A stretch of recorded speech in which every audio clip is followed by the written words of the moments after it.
Today on Jack's Tracks Contest, I do Robert's on My Turntable Band Changes Contest. Stay tuned. Album reviews, record hauls, and vinyl crates again at Jack's Tracks Records. Jack's Tracks Records Contests. Hello and welcome back to Jack's Tracks Contest. Like you saw in that intro, we will be doing Robert's on My Turntable Contest. I do not believe there is any particular occasion that we're celebrating for this contest, so it is definitely an interesting topic. I'm very excited to talk about this. I wanted to come up with something original, something a lot of people wouldn't say. The topic is bands that have changed over the years in terms of their lineup. Let's get right into it. Alright, so number one, we have Cheap Trick. Now, a lot of people actually don't know that Cheap Trick's lineup changed for a period of time. Not a very common lineup change, which is the bass player, Tom Peterson, which was on, he was on All Shook Up, and all of the classics, Dream Police, Heaven Tonight, In Color, the self-titled album, of course, the Live at Budokan album, and this album, All Shook Up. This was actually produced by George Martin, and this is a great underrated Cheap Trick record. Love this one. But for a period of time, and I'm not too sure the reasoning on this, they haven't been too outspoken about why they changed bassists. I think Tom had kids or something and he didn't want to be in the band anymore, but they switched to John Brandt, and he was on this record one-on-one. This was his first record with the band. It had hits such as She's Tight and some other really, really great ones, but I much prefer the Tom Peterson era. Robert did ask which one you prefer. I much prefer Tom Peterson. Tom Peterson is also very famous for playing the 12-string bass. I don't know any bass players who have done that, so creating an original sound with the band, doing that with the bass is very hard. I'm a bass player. I know how hard it is to develop an original sound. I saw Cheap Trick live it was actually 2 years ago, like today. Actually, this was like the 2-year anniversary of seeing them. But yeah, it was a great, great concert, and Tom Peterson was really doing a great job. He is back with the band now, so I'm very glad for that. But for a period of time, they changed their bass player to John Brandt. So there we go. That's my first band change. Next, this is a band I show a lot. It's Skid Row. This is an amazing record. I don't show this one too often, but I love the cover art for it. This was a Rocktober release, and I don't even know when, but it comes on a really, really cool silver gray vinyl, which I'll show here. Really looks cool. Comes on the Atlantic label and even comes in a nice polyline sleeve when you order it. I got this from Spin Me Round Records in Palmer Park, Pennsylvania. I will leave the original link to the video in the description on my original channel when I made a couple of videos there, actually. There was 2 of them, a part 1 and a part 2. Both of them have a tremendous amount of views, and I'm very thankful for the folks over at Spin Me Round for really promoting those. You've done great things, and I really, really appreciate it. But Skid Row, Sebastian Bach, my favorite all-time vocalist of all time. I think he is the best vocalist of all time and criminally underrated. Sebastian is an awesome person. I did a video trying to find the self-titled record. It was the Red Anniversary 30th edition, and it was great. I love that record, and I called 73 record stores and filmed the entire experience. Sebastian Bach actually saw it and emailed me, and then retweeted the video link, which was super cool of him. Definitely wasn't needed. But yeah, Sebastian is a really cool guy. Unfortunately, he left the band after some sort of misunderstanding with the rest of the group. I think Rachel Bolan, the bass player, was out with his punk band, and Sebastian wanted to open for Kiss, which was one of his most inspirational bands. They cover a Kiss song on B-Sides Ourself, which is a nice little fun fact. But yeah, he wanted to play the show. Rachel was out with his punk band. I believe it was Rachel. Yeah, it was Rachel. Rachel was out with his punk band, and he wasn't going to come to the Kiss show. So Sebastian said he was going to beat him up if he didn't go, and then he was fired. So that was a tragic story. Hopefully they will get back together someday. I would absolutely love that. But long story short, Sebastian was replaced. So after the band change, this was definitely not the first album, but I believe it was the first on vinyl. This is actually an import from Europe called United World Rebellion. This is chapter 1. There is a chapter 2 out on vinyl. These records are terrible.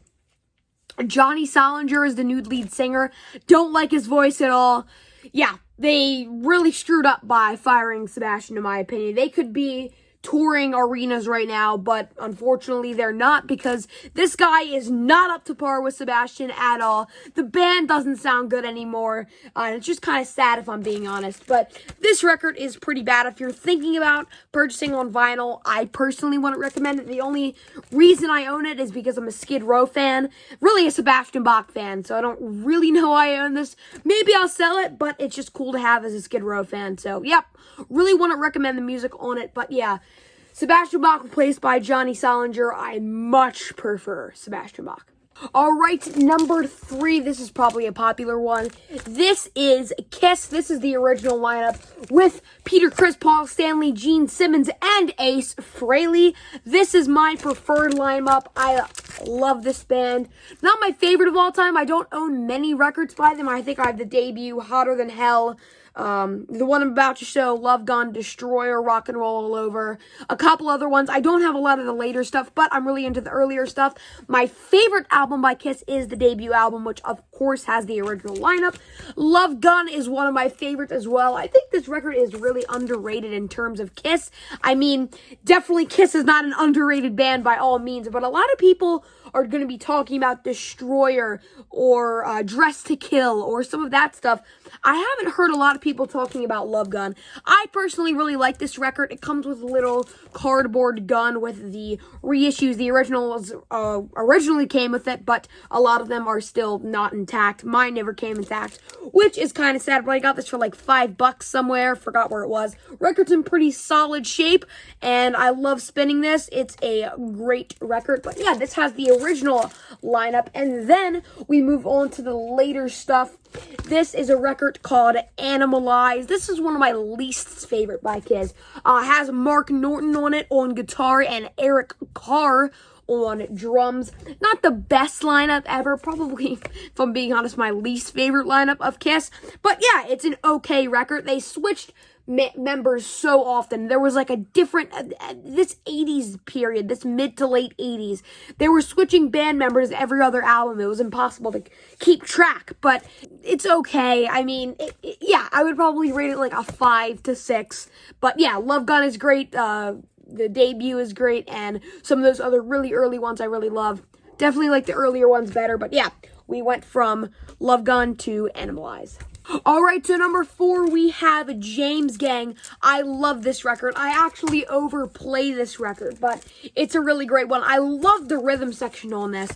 Just so good. Jim Fox on drums is incredible. Obviously, Joe Walsh, an incredible guitar player. This was the debut album by James Gang, I believe. Yeah, it was. It has Funk 49, Woman, and a couple others, The Bomber. A lot of that good stuff that you heard from James Gang. A lot of the material probably came off of this album.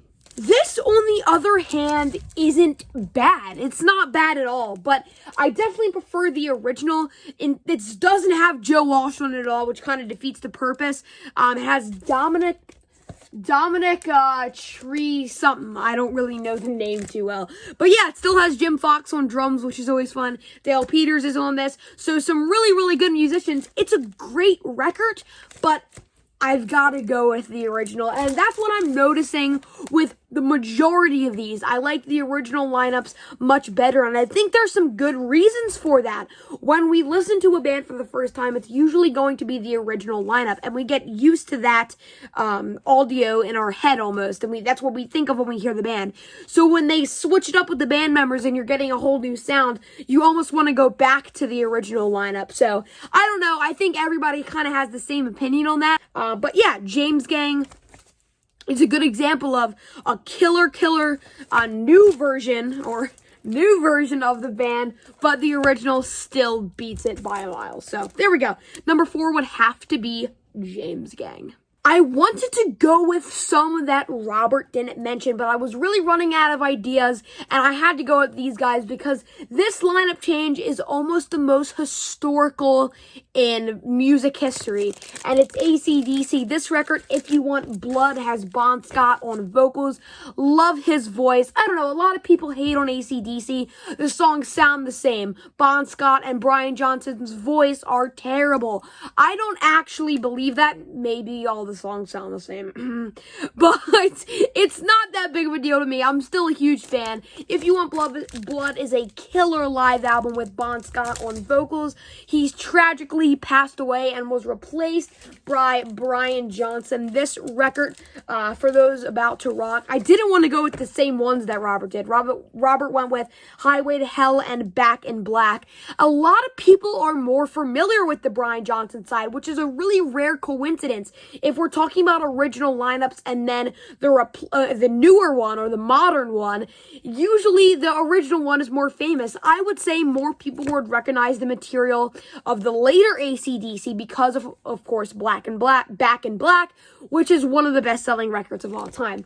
This is a really, really good one, though a lot of people don't really talk about for those about to rock, which is kind of sad to me because I think it's a great record. But yeah, for number 5, I had to go with AC/DC. Such an amazing band and one of the most historical lineup changes in music history. I think that's a great way to end this entry.